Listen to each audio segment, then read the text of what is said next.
Welcome to Let Me Fix This. Enjoy the video.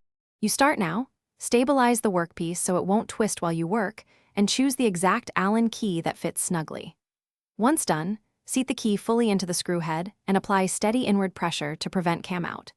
If the head feels tight despite looseness, apply a few drops of penetrating oil and wait 5 to 10 minutes to let it seep into the threads.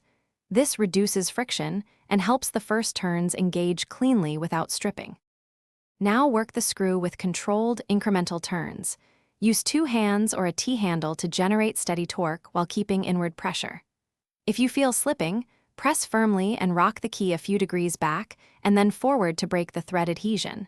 This eases initial movement without aggressive force.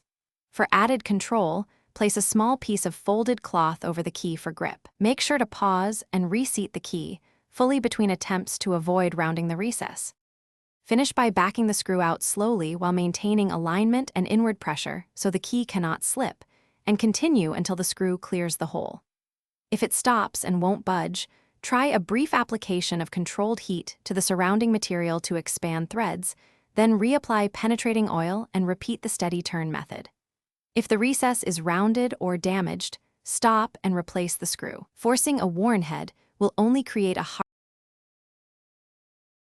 Thanks for watching. If you found this helpful, don't forget to like and subscribe.